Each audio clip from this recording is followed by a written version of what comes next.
Hi, with Julian on the brown note for the first time in a very long time due to a family emergency, pretty much ending my year in a heartbeat. So I'm just going through some of the movies I watched over the Christmas period to get them out of the way. And this one's Rebel Moon, which is something that falls very much into the most annoying naming structure that modern directors seem to want to do.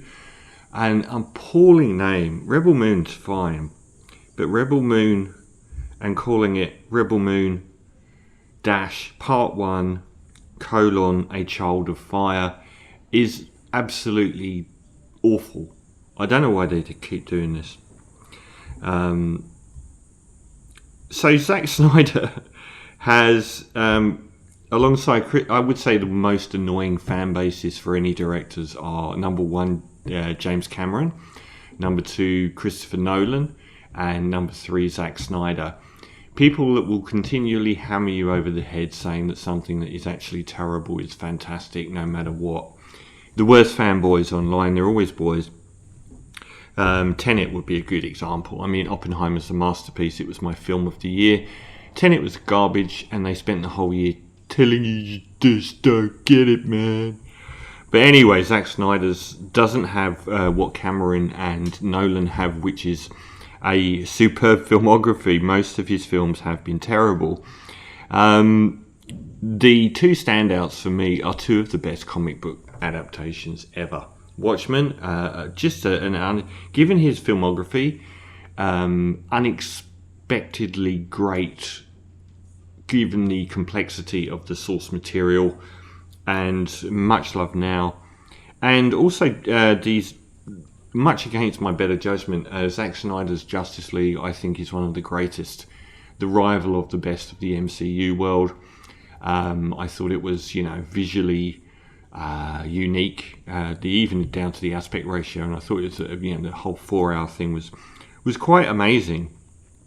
And Man of Steel, which got bashed a lot, has, given the appalling quality of the DC films, has actually risen to the top of those nearly, especially from the Snyder side.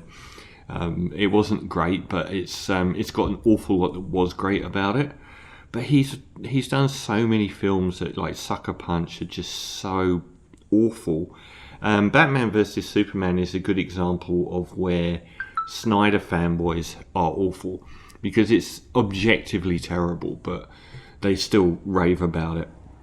Now, I didn't even hate Army of the Dead. I didn't think it was great, but compared to Rebel Moon, which has an absolutely stonking... So he's come out of the whole DC thing as a cult hero.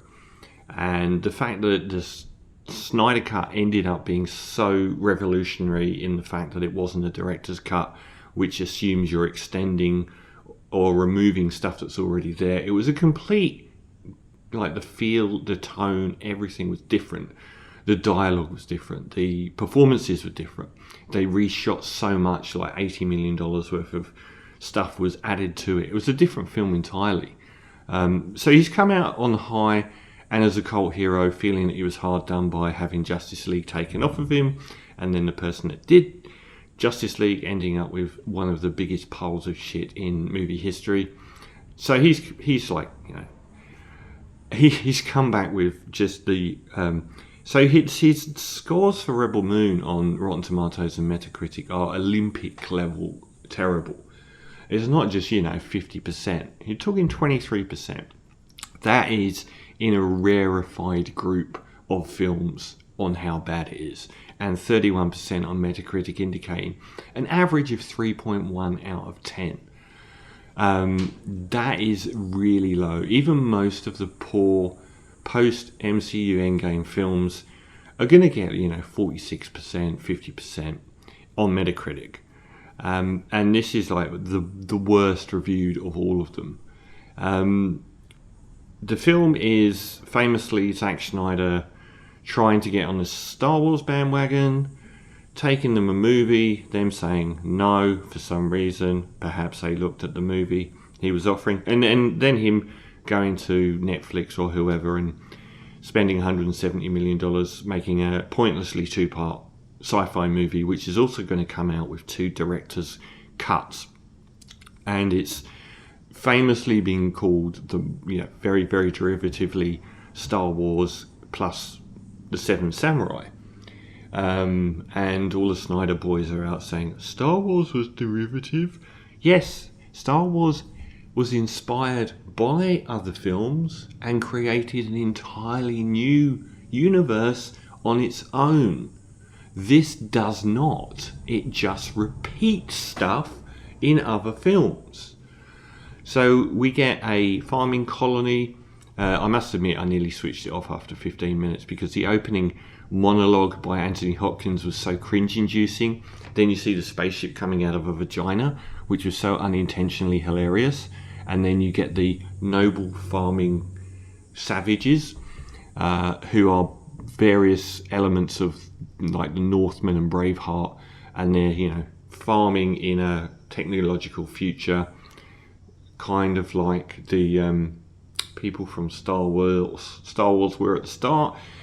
And the evil empire appears and says it's going to take all of their grain away, and they have 10 weeks to grow all the grain that the empire's going to take, and then they'll be left to starve to death.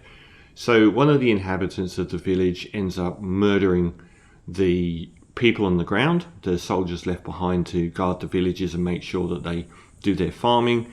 She is the star of the show and ends up heading off. She's played by Sophia Boutella, who I've had a lot of time for. Even in this stage, there's so many elements that are completely baffling to me. For one thing, Sophie Boutella, if you ever seen a film like The Mummy or Atomic Blonde, where she has shone out, she's shone out for things like her sensuality or humour, where she's been electric on screen. Anyone that watched The Mummy, the Tom Cruise one, walked away saying, but she was great. So why put her in a role that's a rote post T2 buff action heroine role that could have been played by anyone? Why take an actress that has got so much that is electric about her on screen? Even in that dire Star Trek Beyond film, she stood out by miles, and just sandpaper her down into being a buff action hero.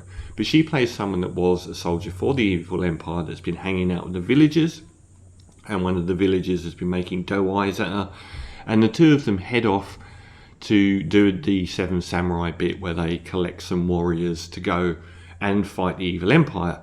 And that's kind of what you're promised, is that is this movie, even though it's split into 2 parts, you're promised the denouement, which never happens, which is really aggravating. So you get some no-mark who goes with her, and they run into Charlie Hunnam, who has got better of late. He's been clunky, and then he's got gradually better and better. And he was great in The Gentleman, and he's been great in another film. I liked him in Triple Frontier. Great film, that. But here they saddle him, another pointless thing, with an Irish accent for no reason. The people are in space, but they keep saddling them with racial stereotypes here. There's a character in this film, no word of a lie, that is good at breaking horses. Have a guess what they do. They make him a bare-chested Native American in space. So he wanders around as a bare-chested Native American for the entire movie. And Anthony Hopkins does this voiceover at the start and is a robot in the film that does nothing for the entire film, who I assume that Zack Snyder cast as a robot just to do that opening monologue. But that opening was quite tough to get through. There's a director's cut coming out of this film, which is supposed to be 4 hours long. Now, Zack Snyder has redefined what a director's cut is, and that is to not extend or cut, but to completely remake a movie. And that was incredible, but the problem they've got this time is that there isn't going to be a remake of this movie. It is literally going to be an extended film, which still contains the absolutely appalling 2.5 hours of this film plus more. And given that we get to the end of the film where very little has actually occurred, it is very difficult to understand how these characters are going to be enhanced by what we're going to get added. The characters themselves are picked up in that Kurosawa manner where they'll find someone who's a drunk layabout who's also an expert warrior, and he'll join their clan, and then they'll get a group of them and they'll go back and fight the baddies at the village. But the characters are so ill-defined that they aren't different in any way and haven't grown in the audience's mind from the first 30 seconds they're on screen. They join up for absolutely no reason at all, because they don't really seem to have any motivation to leave where they are and then go to certain death fighting for this village they don't know. They just go along. But then they don't do anything for the rest of the movie. I thought the things that stood out really well for me were the spaceships. I thought were really, really good. And there's not enough of that spaceship action in. I thought Dune, a film I rubbished, where they praised the visual design, but I thought it was really rote. But here I thought the spaceships looked really cool. But there's just not enough of that action in it. And the villain, Ed Skrein, who plays a combination of Christopher Waltz's Nazi from Inglourious Bastards and Eddie Redmayne's epic character from Jupiter Ascending, a famously bad performance. And that's all for the better. That's what I want from this film. Unfortunately, it's not bad enough to be good often enough. And I think the real falling down here, there's some stylistic elements, which are the slow-mo, which has been the constant use of slow motion. Zack Snyder's somebody that needs somebody to tell him not to do things. He needs someone to write his screenplays, so there's an actual story. He needs someone to write the script, so the dialogue isn't as clunky as it is here.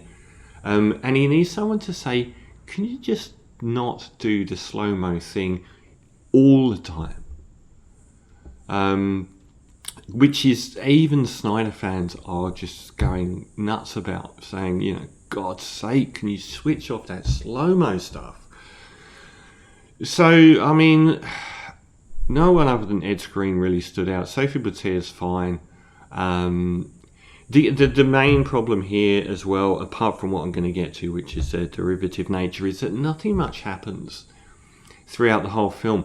I recently watched, and I'm going to review the new Hunger Games film. I've got nothing but praise for that director for having 1.5 films worth of material at least, and refusing to budge, shoving it all into one 3-hour movie. There is James Cameron style about half a film here, and they elongate it out to 2.5 hours and claim that there was a need for a second film. There isn't. Imagine watching Kurosawa's The Seven Samurai, and instead of getting back to the people that they're defending, which you are promised at the start, I think, a de facto contract with the viewer, the villain meets them head on at the halfway stage, and that's the end of the film. It's shortchanging everyone. There's just, given how little happens and how long it's spread over, there is no need for that second film based on what I watched. I was actually quite surprised. And the other thing is, the battle sequence at the end, which is, I thought was going to be halfway through the movie based on the progression of the story, but ends up being the end of the film, and I was actually like, you're just going to do that?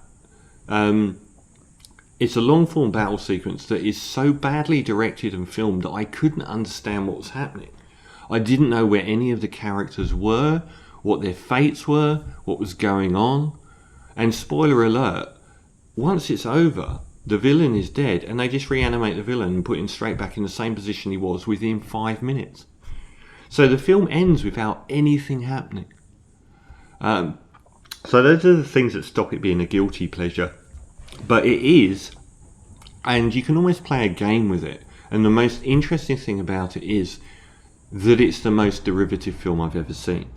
So people have talked about Star Wars being derivative, and I mentioned about how, but those films weren't anything like Star Wars. Lucas created an entirely new language of filmmaking and an entirely new universe.